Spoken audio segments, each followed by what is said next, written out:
Good morning, good afternoon. Welcome to Solution Limited Series podcast. I'm excited to be here with my guest, Kapil Patel. Kapil Patel, I'm going to read your introduction. Kapil Patel, the happiness spreader, workplace strategist, and co-author with legendary Brian Tracy. Kapil is an ordinary guy with extraordinary dreams. After losing purpose and burning out in a successful IT career, Kapil discovered that happiness at work isn't a luxury, it's a necessity.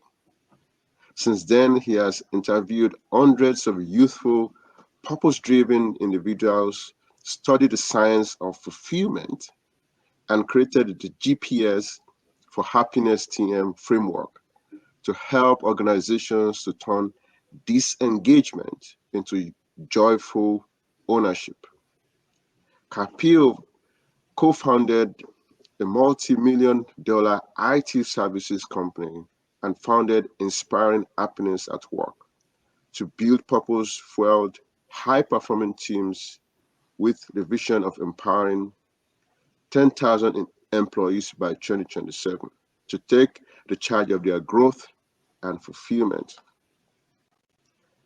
Let's learn how to spread happiness. Please help me welcome my guest, Kapil Patel. Thank you, Dr. Toluleke, and your audience and friends. I'm excited to have here. Good, thank you. Thank you for being here. Yeah, let's get the ball rolling. So when I have conversations with people, and most especially when I pray in the night with my kids will pray about happiness. And they would say, God, make us to be happy. And for me, I was like, oh, is that even important? Because I feel like adulthood have taken that necessity of being happy away. Because you, as an adult, you just think about paying the bills and keeping the roof on the head. But here is this young kids of mine thinking about happiness and praying about happiness. And that's not a prayer that you find me pray often, because I was like, oh, if I can pay the bills, keep the lights on, the assumption is that I'm happy, and happiness can come on and off along the way. But then you said in your introduction that you discovered happiness at work isn't a luxury, but a necessity. How did you come about this? Thank you for asking that great question. Uh, Whatever we do in our life, we do for one reason, which is to find the joy and happiness. We wanted to have a better job so we can be happier, maybe spend more money on vacation or buy bigger house. Why do we do that? To be happy, right? Why people get married? To be happy. And unfortunately, when you are not happy with your spouse, people Mhm. get divorced to be happy. Yeah. Right? So ultimately we do, to find that eternal joy, true bliss, true happiness, right? And I have various events in my life which help me to start looking for inner happiness rather than the external happiness. And we work, most of the people work 40 to 50 or even 60 hours, um, and in a week, for the age from 25 to 65, which is our prime period.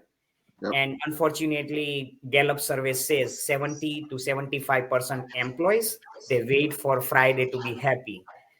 As soon as the Wednesday comes, they are looking for Friday to be happy so they can finish their work and find the joy at work. But then by the time you finish your Friday and Saturday, Sunday evening, people are started having a Monday blues, right? I was in the same situation almost 10 years back. And then I realized, if we are not happy at work, how can we be happy at life? So it's a necessity that people be happy at work in order to find the happiness in life at all. Wow. That's a very interesting way to look at it. All right. You're saying that it's important for people to be happy at work, to be happy in life. And it could also go the other way because people carry whatever energy they have from their personal life to work. Yeah. All right. There are people Yes. that come to work feeling sad. And guess what? They're going to make other people feel sad too as a result of that. Yeah. So it's a life, people start calling about like, life work balance when they are keeping the life separate and work separate. But we need the life and work integration, because your life outside of the work impacts your work, and your work impacts your life as well. If you are miserable throughout the day and not happy at work, at the end of the day, when you go home, you will be frustrated and then turn on your TV and Yep. not able to spend meaningful time with your child or spouse. Good. Thank you so much. And in your book here that you co-authored with a couple of people, to support what you just said, there was a statement there: how you do something is how you do everything. Yes, definitely. And that's one of the coach. I don't remember his or her name, but as you said rightly, right? If we are showing up energetic, enthusiastic, motivated at work, you will be showing up same way in your personal life as well. And when you are showing up personal life motivated, energetic, joyful, bliss, then you will bringing that to work as well. So yeah, the way we show up one place or one time, we show up similar way in other places as well. Okay. Wow. So for you, happiness means being enthusiastic, energetic, and things like that. Are those the words that you think shows happiness? So there are many aspects, but ultimately, like, you find the joy in difficult time and in the good time as well. You are that's the ideal state, right?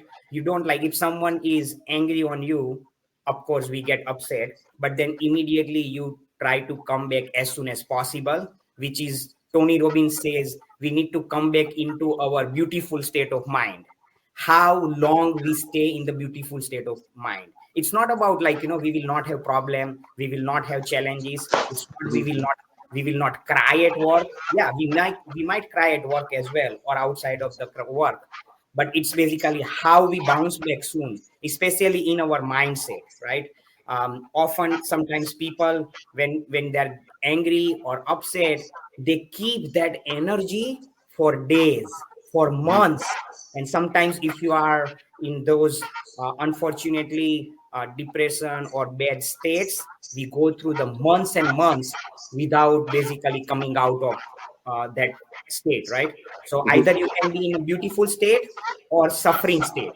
Mhm. So the sooner we move from suffering state to the beautiful state and stay as long as more in the beautiful state, that's what I call it, happiness. Everyone has their own definition, but Mhm. that's I have explored that might be the right definition for me, and for many people, to stay in the beautiful state of mind as much as possible. Wow, thank you for sharing that. So happiness for you means staying in that beautiful state of mind as long as possible. One of the things you mentioned just now is being happy during the difficult times. And you talk about being able to release the energy. So what would be the advice you give people when they go through homelessness, death in the family, and things like that, and they have some emotions that they are keeping to themselves? How would you recommend that they release such negative energy so that they can move into those beautiful places that you mentioned? That's beautiful and very important for all of us to come back to the beautiful state as soon as possible. I'll tell one story. It was 2022, almost 3 years back. Within 6 months, I lost 11 pounds without doing any exercise or without doing dieting. Wouldn't you want to be learn the technique or idea how to lose the weight without without doing anything? Definitely, right?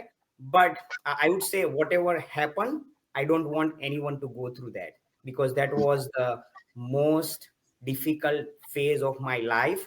I was going through the mild depression. In fact, even like, I had a mild suicidal thought as well during that time. I was almost fired from my job because I was not able to deliver my work. I used to wake up at 4 o'clock, and then stay in the bed. I didn't feel like getting out of the bed, in spite of I have so much work to do. Mhm. So it's that in the state of the energy, it's so difficult when we are in that state. And I was beating up myself more because I was considered by friends and recognized by other people as a very motivated person. I myself, I feel like, how can I do that? So I was more critical on myself. But in case if anyone, you are going through that difficult time, or if your friend or family going through the difficult time, we are human beings. Accept that it's okay to go through that. And in during those moments, there are many things help. The number one things help me, my friends and family. They were the amazing support during that time. That's why I was able to bounce back very soon. I had a sabbatical leave. I made all the bad decisions on professional level and even the personal level, but my family and friends stayed together. So build your network, build your keep in touch with your friends and family, help them whenever you have good time and they need your support. So when you need the support, they will be there. So that's the number one. Second thing, this is something I have learned while attending the Tony Robbins UPW, Unleash the Power Within training, that change everything. I would highly recommend that. And in that, I learned one technique, which is called when you are stuck in your mind, you cannot get out of your that state using the mind. You have to use your body. You have to move your body. And what I have learned, I will share that video later on, but you do breathing exercise along with the physical movement. It's called, in ancient language, it's called Brastika Pranayam, where basically, you just move your hands and then breathe in while moving your hands up, and then forcefully breathe out. You do 3 times 30 sets, which is like it takes only 3 minutes. But why it's so powerful? Because you are now moving your body. When we move our body, we are changing the state of our body, and we are changing the state of our mind. I Mm. didn't feel like getting out of the bed, but now at all, whenever I am this situation, I know how to get out of in that in a snap. It just takes 3 to 5 minutes, and you are out of that state right away. And you followed with some great gratitude exercise, and also like, what are the 3 things, or 3 goals you might have excited about. So all these exercise, Tony Robbins call it morning priming technique. So Hmm. once, I will later on share this video as well for you and anyone else. Wow, thank you. That's very practical. Very practical. Thank you. Thank you for sharing that. I'll Yeah, try that. I'll try that. definitely, definitely. Because you always have those difficult mornings about, oh, do I really want to go anywhere today? Yes, it says like, how you start your day. If you're starting your day well, then your day is well, then your week is well, then your month is good, and all of a sudden your year is good. And if you have year is good, and you have more years like that, and then your life is better as well, life is good as well. So owning your morning, don't start with just coffee, right? I drink tea as well, but Mhm. not right away in the morning, because it sucks all your that sugar sucks your energy. You need something to energize, and take some 5 minutes, 10 minutes, whatever time you can for yourself in the morning. Own your morning. That is the key. Wow, the mornings are very important. Thank you for sharing that. So, still in the mood of talking about what can be done in the workplace to improve happiness, to make people happy, now that we can both agree that happiness is not a luxury, it's a necessity. So based on that, what would you recommend for people to do in the workplace to be more happier than they are currently, or people that are not even happy at all to be happy? What would you recommend? Definitely. Before we jump on, let me little bit more emphasize on why happiness at work is important. We touch little bit, but I will tell you some of the statistics from the book called Happiness at Work. Uh, Jessica has done really amazing. She and her team has done lots of research why happiness pays off. So let's say if you are an employee, when you are happy at work, you will get promoted faster. When you are happy at work, you will earn more money. You will get more support from your supervisor and your colleagues. You will generate better, and you will make more money for yourself and for the company as well. You will be more creative. Not only that, you will achieve your goals faster, receive more appreciation and great reviews from your colleagues and supervisor, and you will be healthier and happier as well.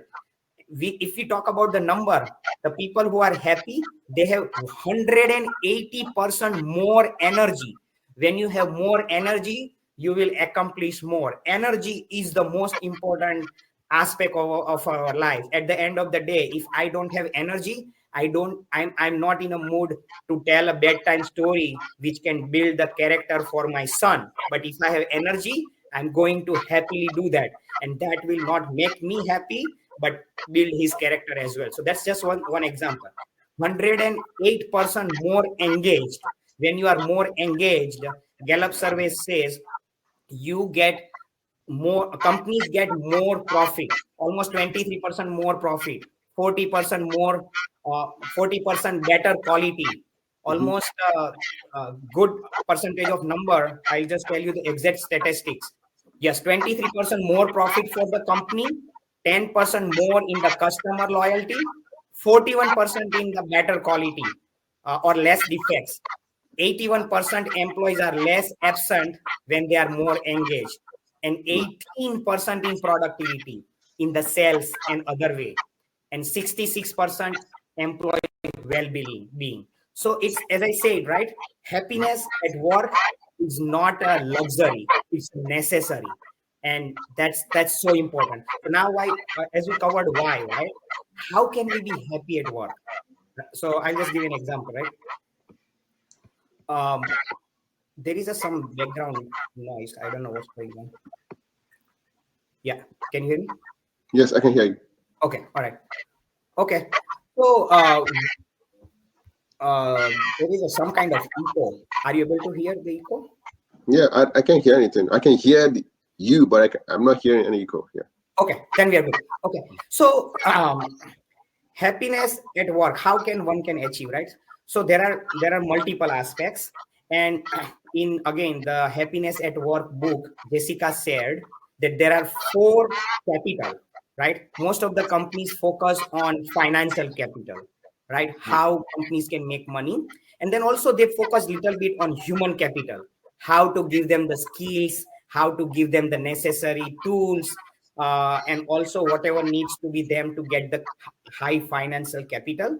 But then she shared about two more capitals. One is psychological capital, and also social capital. So it starts with psychological capital. Then when you have higher psychological capital, then people build on the social capital. When you have higher psychological social capital, then you have a higher human capital. And when you Hmm. have higher human capital, then company has a higher financial capital, right? That makes Oh sense. yeah. So now practically how one can do that, right? So again, from my experience, what I have learned, first thing I will tell about, be grateful to be happy at work, right? Hmm. Sometimes we take jobs granted, right? Hmm. When we are working, when we have job, the number one important thing is to be grateful about what we have Mhm. before we try to, like, achieve further. So it's like we are satisfied with where we are, what we have, with the manager we have. And Mhm. that experience I have learned from my first job at KFC. Mhm. After I finished my master's from UK and Mhm. have a $50,000 of debt, all I got a job in KFC, Kentucky Fried Chicken. Not to develop the software because I was an engineer, but not to develop their software, but the mop the floor, Oh. utensils, Mhm. and Yeah. toilets. Oh. So that was at that time, it was the toughest period of my life. And one of my friend, he gave me the book called You Can Win from Shiv Khera. And that book changed my life, changed my character and my thought process. And one of the important thing I captured was be grateful. Then I have learned, there are many people who don't have even job.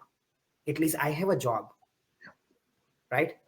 Many people, they don't have a food, right? Currently, we see like there are food banks are struggling to provide the bare minimum food to the people. You, me, and all of us, or not most of us people who are even out of job, if you are out of job, still you have at least some shelter, some food availability if you have worked in the past and you are in good situation. So there will be always people who have less than us. So we need to look at them and help them as well as much as we can, but as well as most important, find that gratitude attitude. Be grateful to be happy. That's the first thing. And there are like other tools, which is I call GPS for happiness at work. Mhm. B is being grateful. P is find the purpose. Hmm. Find the purpose in what you do. Yes, almost 10 years back when I was in IT engineer and I was doing my IT business, I wanted to become a professional speaker. Yeah. So I lost my purpose with what I was doing in the IT. But then with the coaching and right guidance, I was able to find that while I want to become something else, I want to go somewhere else, I need to find the purpose with what I do because universe has a reason why I am here. God has a reason. It's like, we create our own plan, but God has a master plan. Universe has a master plan. So we need to accept that plan and find the purpose in what we do. And in my workshops, I help the employees to go through the step-by-step process how to find the purpose in what we do. So that's a GP. And then S is simple: smile, sincere compliment, and small talk. With Mhm. those superpower we have, we can change our culture, and people around us, we can change their culture as well. Wow. Thank you. Thank you so much. GPS. That's a very sound acronym to have to be able to be happy. So, thank you for sharing that. It was really clear.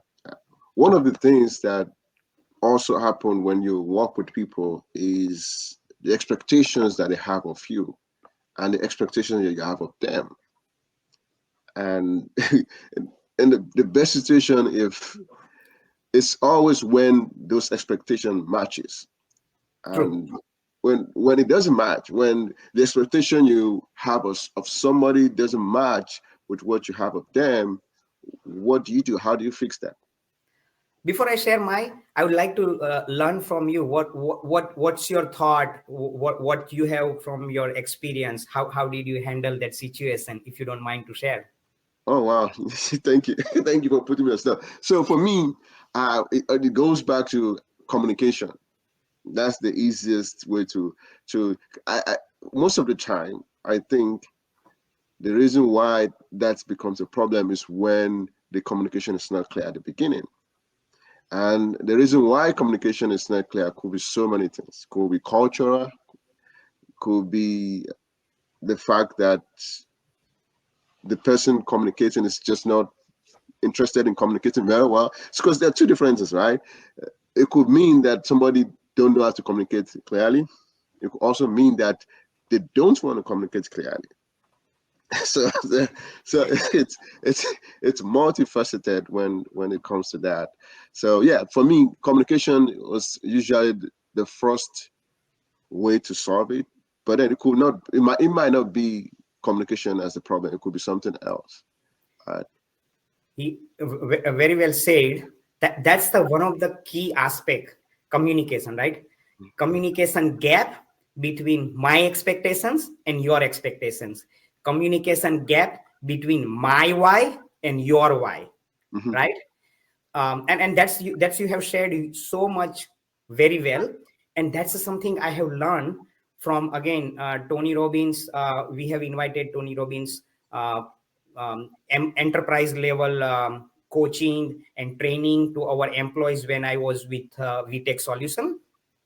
In that, what they have communicated and share, one thing was, when you are when you want something from others, don't focus on your why, focus on their why.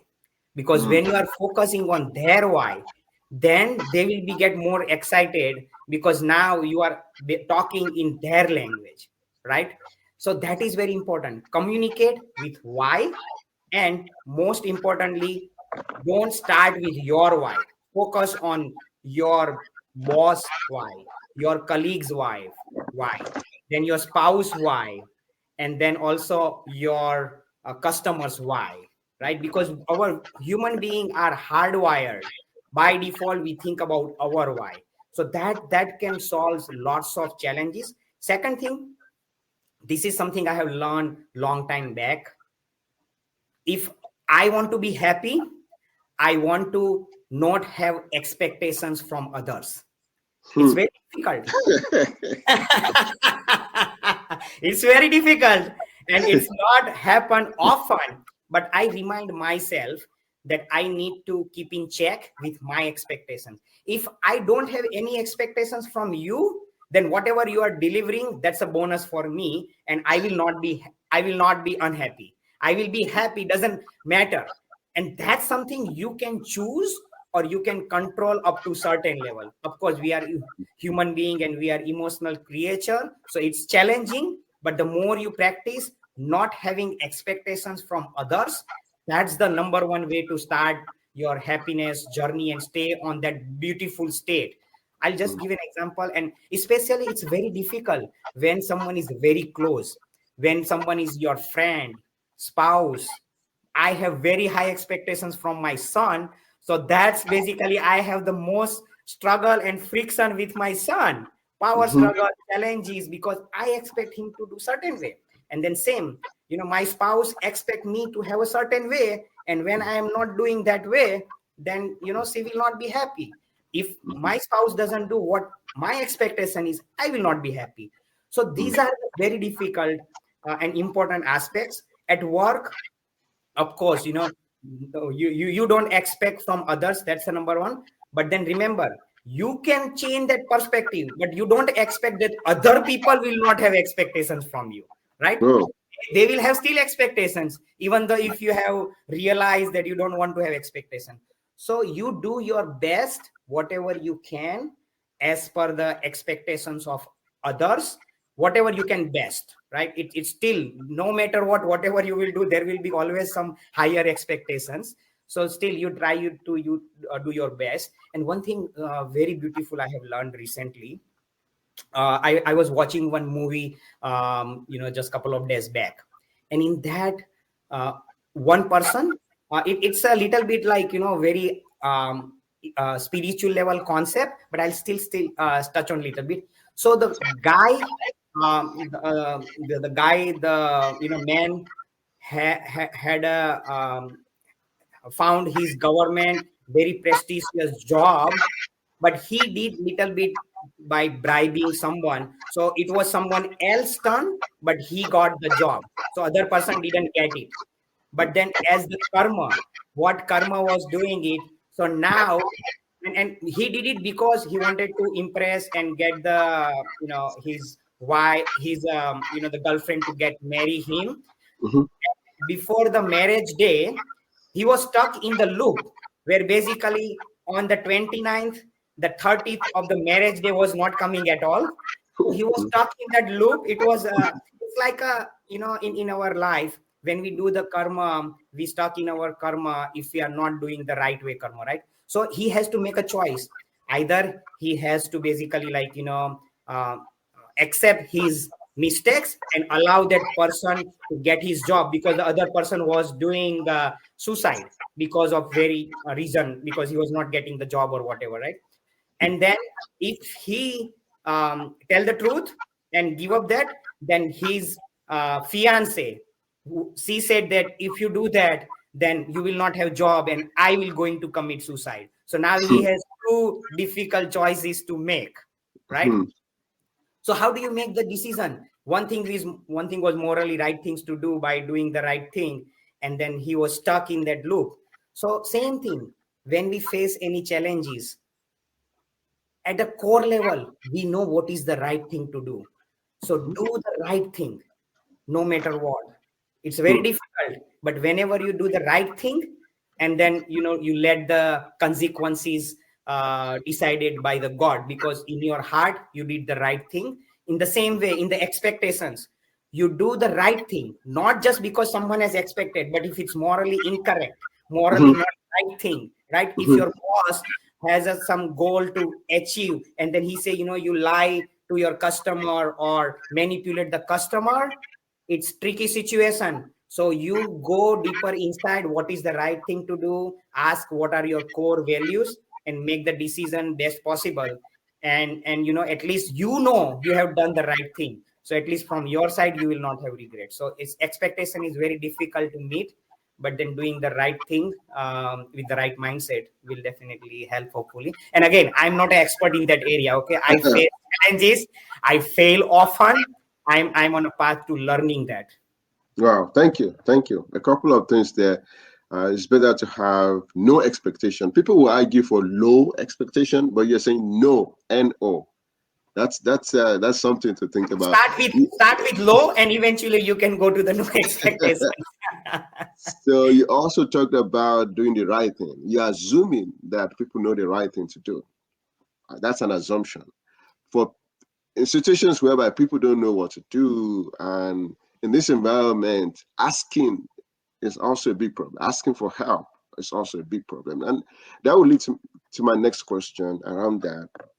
For people who genuinely don't know what to do, don't know the right thing to do, but hey, they have a problem, they don't want to ask. Because in this environment, people who ask questions are the dumb people, right? That's the assumption. So how would you help such a person? People who don't know the right thing, but they don't want to ask. I think number one, most of us, we know at our core what is right thing to do, right? The problem is more we start crossing the boundary of what is the right thing to do, we are going in the wrong direction, right? And once we start crossing the boundary of, okay, yeah, I think like it's okay to little bit manipulate in my text, because and we will come up with some excuses and reasons, right? And then once you cross them, then you are morally out of your boundary, your core values.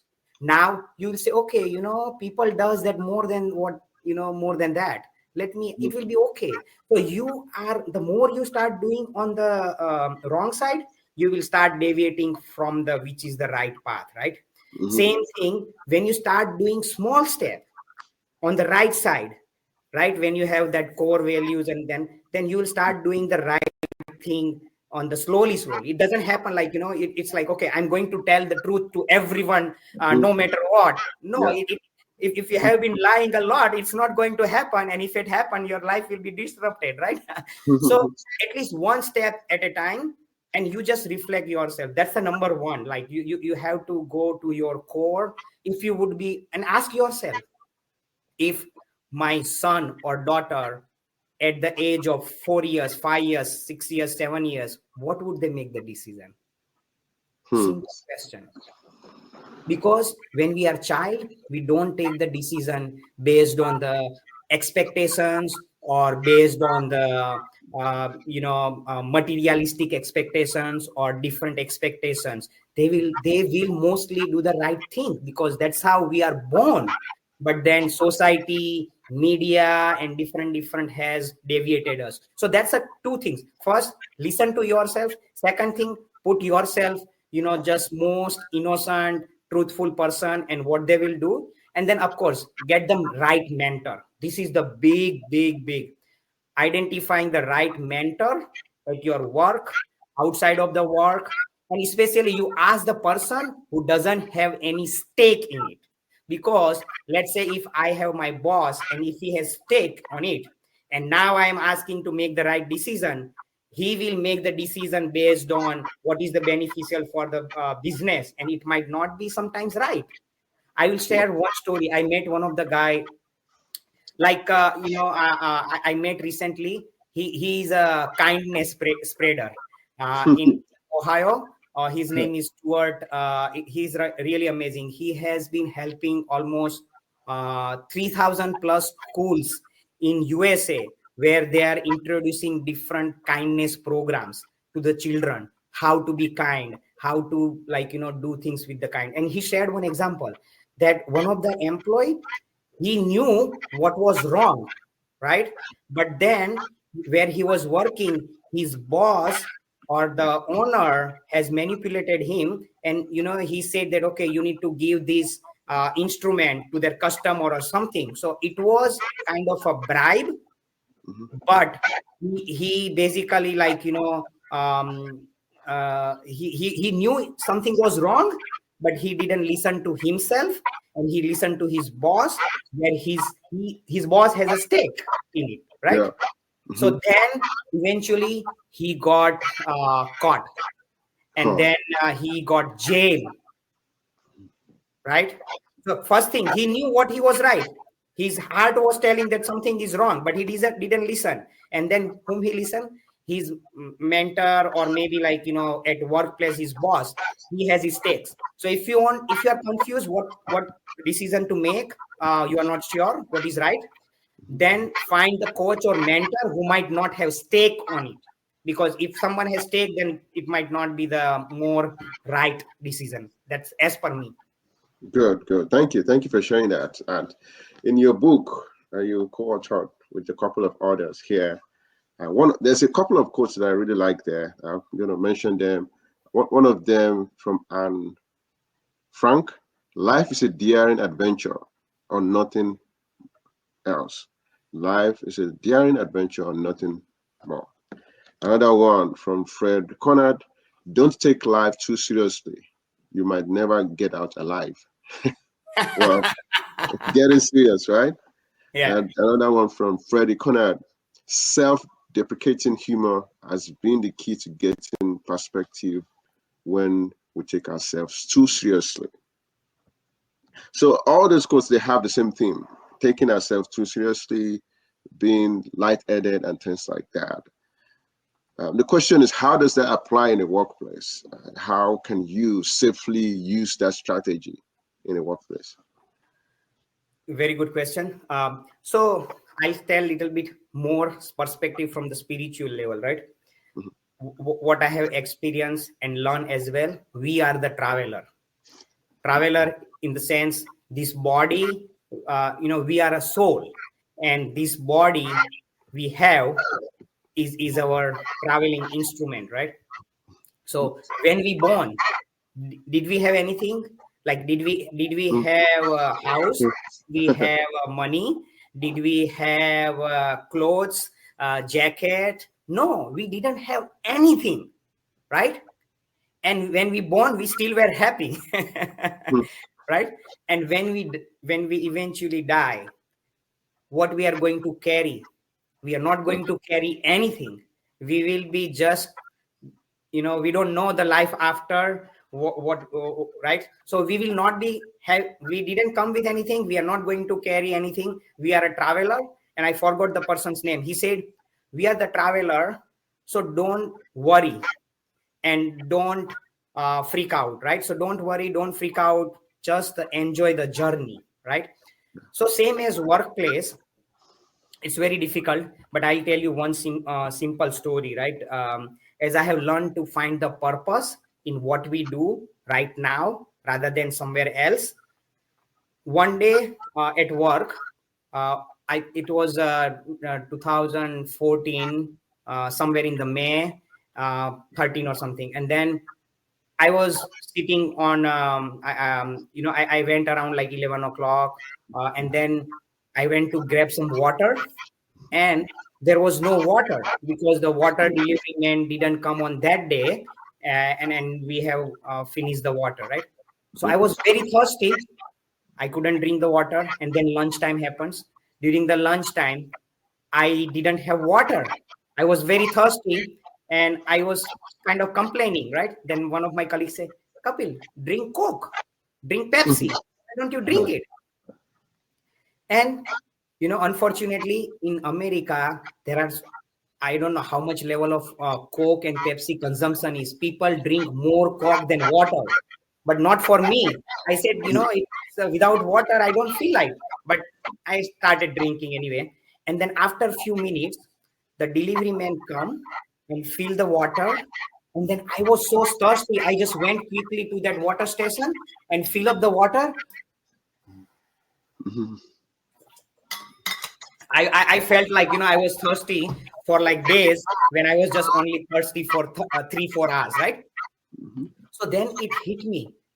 What if that water delivery man do not deliver water ever, right? I mean, if no water delivery man deliver the water, we will be thirsty, right? We might die. So the point is, and I don't know in your religion, but in our religion it is saying that when you give the water to the people who are thirsty, that is the noblest cause, right? It's a noblest cause. And what happens, that the water delivery man unfortunately might not be thinking that way. So he's missing that experience of purposefulness. And that's, I found that the universe had a plan to have him work as a water delivery man, and that's why we are getting our the thirst get quenched, right? Similarly, wherever we are, if we think little bit bigger picture outside the picture, we are basically where we are supposed to be, as per the you call God or universe or whatever, right? So we have our own plan. God has master plan. So find that joy, happiness in whatever we do, rather than being serious and thinking that, oh, I want to become a professional speaker, then I will be happy. I want to get promoted as a manager, then I will be happy. No, once you will get there, then again your desire will be to somewhere else. Our wish are convertible. When we have a bicycle, then we want that motorbike. When we have motorbike, we want car. When we have car, we want a luxurious car, which is Ferrari, right? Yeah. And it goes on. So our wishes are convertible, but we must enjoy the journey from bicycle to bike, not just a destination. Yeah. And many people says, but we need to learn and experience that. Enjoy where we are. Don't take yourself too seriously, and just find that beautiful state as many as time and remind yourself. And then again, do your morning priming with some meditation or gratefulness exercise that will help you practically to achieve that. Wow. Wow. Thank you for sharing that. It's almost like as we go through life, the goalpost is being moved at every time. Like you scored a goal. Like the next time you're trying to score a goal, the goalpost is going to be moved to a much more place and things like that. And the way to really explain is to use the video games, right? And for people that play video games, I used to play video games a lot. When you start from the beginning, level 1, right? It seems like, oh, this is difficult. When you get to level 2, this is even harder. Then you see level 1 and say, well, that was easy, right? Yeah. So it's and also in a relationship, right? For people who are looking for a partner, it feels like, well, getting a partner is the hardest thing. But you get a partner, it feels like staying married is it's even harder than that. Yeah. So it's that's the way. I guess that's the way life is built. That's nothing we can do about it. Yeah. One of the things I liked about the book here is from Chi Kunad. His quote from the book says that adults cannot be trusted. Therefore, only children are trustworthy. That it's a bias. It's a bias that was later explained in the book. And as we go through life, we know there are different biases that we all have. And there's unconscious bias, there's conscious bias, and things like that. My question around that, I wonder which of the bias that you want to share with us about happiness. Have you ever encountered any bias about happiness and something that people generally believe is true, but it's not necessarily true about happiness? If I can think about that, one of the bias or misconception is when I get more, I will be more happy. Based on my experience, and many people have experienced that as well, and probably you might have experienced that as well. Instead of getting more, when I'm giving more, that's when I get more true, lasting happiness. I might not remember when I get probably, my bike or car or house. After sometimes, after 3 months, 6 months, I might forget. But I will never forget one incident when I donated my blood. And after 2 days, that blood donation organization called me and they said, because of your donation, we were able to save 2 lives.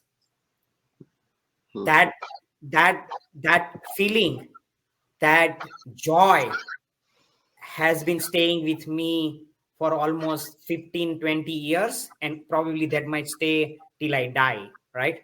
So that's the misconception, or the bias people will usually have. When I get more, I will be more happy. Yeah. When I will get promotion, I will be happy. Yes, you will be happy, no doubt, but that happiness lasts only for maybe 1 week, 1 day, or sometime even just 1 hour, and then you move on.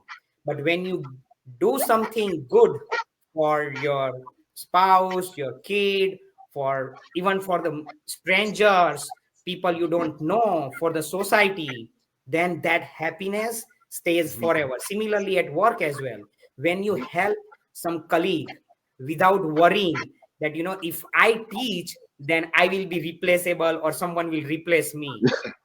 Instead of thinking that, when you help others and they are doing your job, now you are ready to the next level.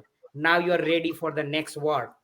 And if they don't find the value, they will anyway. If you don't help others, still they will replace you if they don't find the value. As long Mhm. as you are adding the value for your customers, clients, you are doing more, going extra mile, happiness happens, growth happens, and true bliss happen. Wow, thank you, thank you. That's very powerful. That's very powerful, I must say. So I like to think about life in twin. For example, you said your name is Happiness Spreader. You just mentioned somebody who is kindness spreader, and I wonder if you guys are brothers, or if you guys are related, because your last name could be Spreader or something like that.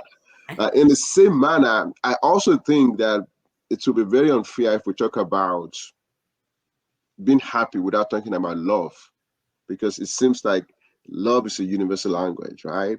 And there's one of the quotes from the book, right, that I really like, by Jenny Conrad.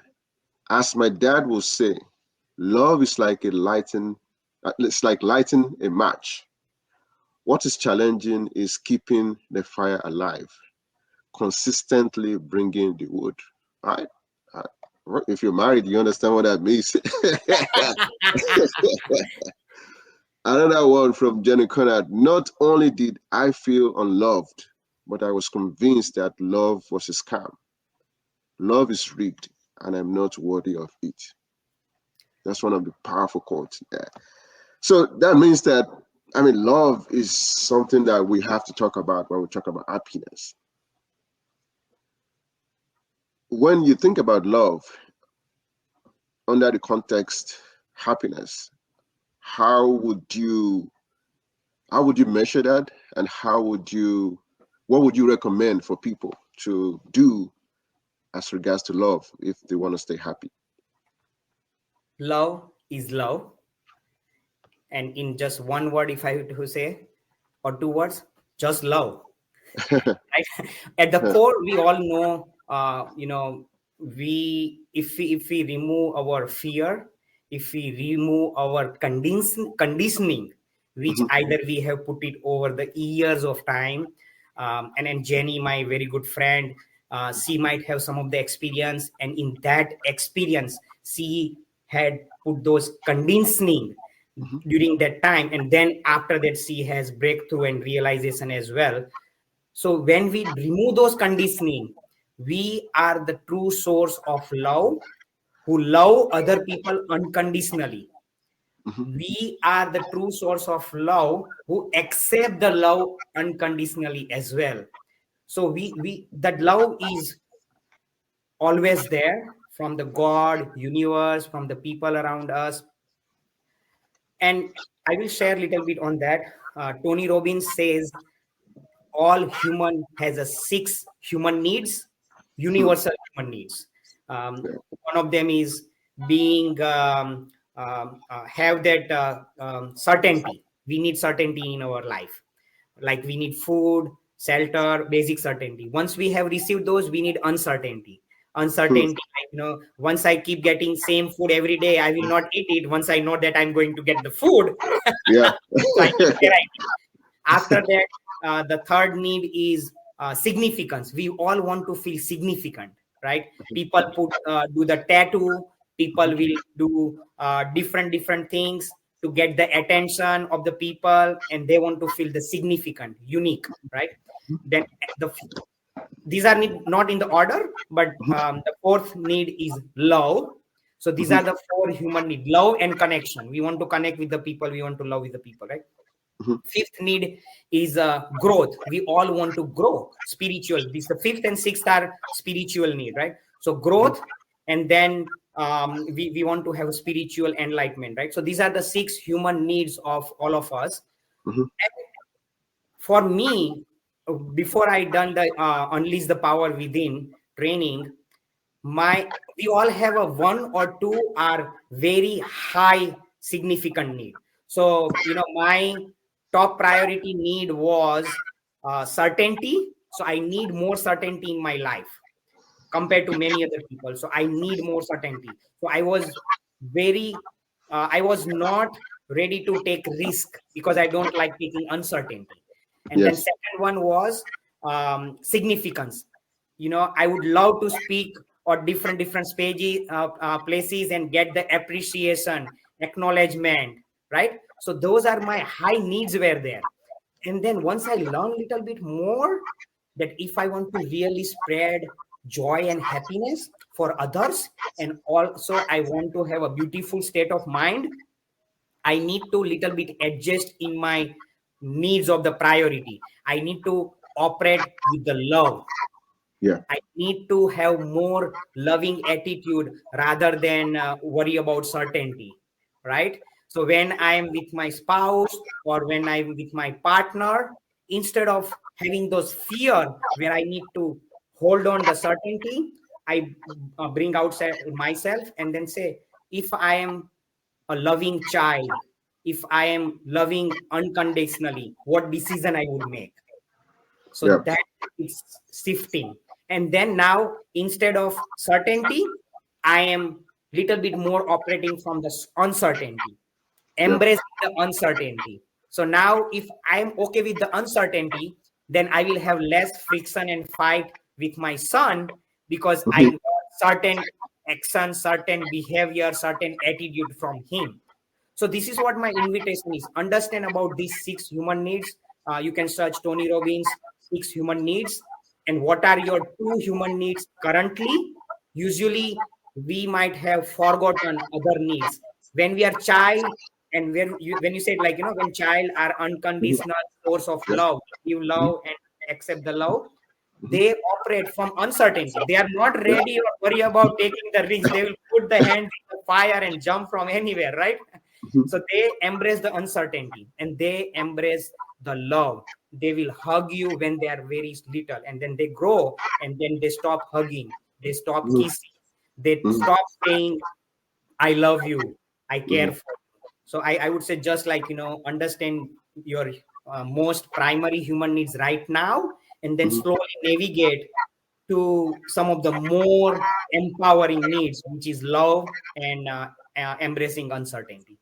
Wow, thank you for sharing that. Still on that love and this kind of thing, it's a good opportunity to learn a little bit about the Indian culture on this context. So, how would you describe dating, committed relationship, marriage in the Indian culture? That's a personal, difficult question to answer. You put me on the spot. When it comes to marriage, see, there is always pros and cons, right? So the context of the marriage in Indian and then the Western culture is little bit different. In Indian culture, I would say many marriages have been operating from the need of certainty. Yeah. It's a good and bad. Good is the best part is, when there is a first problem or first fire, people will not say, oh, I want to divorce, right? Yeah. So unfortunately in Western world, the first divorce rate is almost, I believe 60% or more than 50%, which is not good for the society, for the children and anybody else. While in India, probably, like, if you look at maybe 10 years or 20 years back, almost there was no divorce, or maybe, like, 1 or 2% divorce, right? Yeah. So that's a good part, not having divorce, having a good bonding, not just giving up, like, one first problem or two problem, and then you said, okay, I'm done, my honeymoon Don't period take is it as well. over, now I found the real you, and let me find another partner, right? So that's the best part about it. But then on that, the problem is certainty. Again, people don't want to leave marriage, even though if they are, like, really really tough or really really hard, and probably maybe they might not be not compatible. And now they are not operating with the love, now they are operating with the fear, now they Mhm. are operating with the, oh man, if Mhm. I lose my partner, how I'm going to manage my finances, how I'm going to face the society, right? So that's, like, not operating with the love, but operating with the fear and certainty sometimes. So that's little bit, cons as well. But the best part about is, like, when you weather the storm and difficult time, and it says, like, you become a better person during the difficult time, you become the better human being, it builds your character. So that's best part about it. And again, it's a challenge Mhm. for many of the couples, identifying the difference between operating from the certainty and fear, or operating from the accepting the uncertainty and love. Wow, thank you for sharing that. Yeah, that was very good. I mean, that's a good table topics right there. One of the well, we're wrapping up. Just like two questions more now. One of the things that affect happiness that I've experienced is the misconception about an individual. People looking at somebody that they don't know very well, and they don't want to spend time to get to know the person, but they want to jump into conclusion about the person on the surface, like the things that you hear, chit, chit, chit, chit, chit, chit, chat, and you're like, oh yeah, this person is bad, and you just run with it. You don't want to get to know the person anymore. So the question for you is that around that, what is the misconception that you think have been directed to you as a person, and what is the misconception that you think has been directed to you as as somebody from India? I think it's let me share from philosophical point of view. I have not fully experienced yet, but Mhm. I have experienced that glimpse of it, that you, me, and every person on this planet are one. Yeah. There is no Dr. Toluleke and Kapil Patel or someone else. We all are one. We are part of the universe, right? When we die, we become the SIS, which is like, we all are energy in one level, or we can say we are all uh, part of the God or universe. So we Mhm. are all one. If we, like, take out the blood, then it's the same blood color for you, me, uh, white, anyone. Everyone has the same color, right? And I think one of the most important thing I have realization, because I feel I'm grateful that I have that realization at early stage, is I believe even terrorists are not bad people as well, right? If we look at the terrorists, they will be ready to take their own life for the some cause they believe. Maybe right cause, wrong cause, their attitude, approach, it might be different. But they are ready to give up their life for something which they strongly believe. I might not able to take my life for something which I'm so much passionate about, maybe. I don't know about you, but many Mhm. 90-95% will not ready to give up their life, right? So that's one thing. And second thing, if I might be in their situation, if I was born in their place, in their family, in that environment, who knows? 99.99% probability that I will be one of those terrorists as well, right? So understanding that, thinking that we are one as a core level, putting ourselves in the shoes of other people. If I would have his upbringing or her upbringing or the environment or the people whom come across, then I would be the similar person. My father had four brother, so like four uncle, right, for me, so five people. Out of five, only my father studied, right? And as I born in my father's place, I am in the USA, while all other four uncles, son and daughter, they are in India. I'm not saying that it's better, but I get an opportunity. Who I am, I have a good life, good materialistic thing. I have a little bit more spiritual than I believe than many of them are. And one of the reason is my father studied, and other didn't study. What is my contribution for my father studying? None, right? There is no contribution my father studying and having that. So that's the difference, right? That whoever you have maybe challenging time with your boss or colleague or anything, thinking from those three aspects. One is being grateful wherever you are, whoever people you are you have in life. Second thing is thinking about we are the one, that boss, whoever are maybe having a tough time, they are the one. And then third thing is basically, if I would put it in their shoes, I would be the same person taking and doing the same actions and same behavior. But that doesn't mean that basically, like, we don't give the punishment or the appropriate the things for they deserve for their actions as well, right? So they deserve for whatever the karma we do. So it's a karma. I might have done some good karma in previous life. We believe in that, like, whatever karma we do, we get the fruits of in this life as well as the previous or the next life as well. So good, do your good karma, say good things about, and then forget and forgive. All right. Thank you so much. Thank you for sharing that. My last question on a very light mode. I'm very friendly with a lot of Indians like you and every other person, and I can almost call people like that friends. But once in a while, I met an Indian person that will talk to me for the first time. I will say, "Okay, my friend. Okay, my friend. Let's do it. Okay, my friend. Okay, my friend." Why, why do Indians like saying that? You meet somebody for the first time and they like calling you friend, even though they meet you for the first time. Why is that so? That's a good point, but then I will share about my personal experience as well. Even though if I'm meeting someone stranger, I call him my friend. Right? It's again, we have a belief that we, if you have noticed, we pray or we say like namaskar, namaste.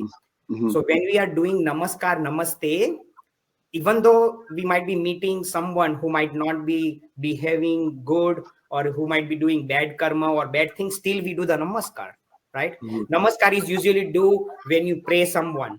You are, so what we believe is we have a God within you, within me, and everyone, right? Like I told that we are the one. Mhm. So we have God inside of us. So we are saying thank you or praying to the God within you. We all of us as. So we are praying that, right? So similar way, we are like, in India, we call it like we all are brother and sister. Like we have 1 billion, more than 1 billion people, but we call it all brother sister. So similar way, most of the people who are operating at the high level, which is higher positive energy, they will do this genuinely. Some people might have just say out of habit, but there are few who will say genuinely that my friend, my brother from another mother. Yeah, yeah. Right? Yeah. Good. Thank you for sharing that. Thank you. So I've been talking to Kapil Patel, the happiness spreader. He has a book here. It's on Amazon. The co-author with a couple of people, and we're going to the last part of our podcast today. Please Let me just share one more thing. Another book I have with I talk about like with the Brian Tracy. That one is for business mastery as well as the life mastery. When you master your life, you master your business as well. And it's from 24 authors, including the Brian Tracy, and you will get really great, amazing nuggets. And what I'm doing is 100% profit from these books goes to the donation and supporting the Feeding America. This is one of the challenging time where we need to support more. So feel free to buy this book where you are gaining your knowledge as well as your helping to the society. So my mission is helping and donating 50,000 meals in 3 years through the book selling, as well as helping 2,000 underprivileged children for their education. Wow, that's a very laudable cause that you are engaging in. Thank you for sharing that. Again, our guest today, Kapil Patel. Please like, comment, and if you want to be a guest on this, there's going to be a form in the comment section for you to fill out to be a guest on our podcast. Kapil Patel, the happiness spreader. Would you like to say something as we end the session today to the guest? We all have happiness within when we remove the fear and conditioning. I want you to find that pure joy. My friend Sabrina says that is bliss or joy for yourself, your family, and keep spreading happiness, keep spreading kindness.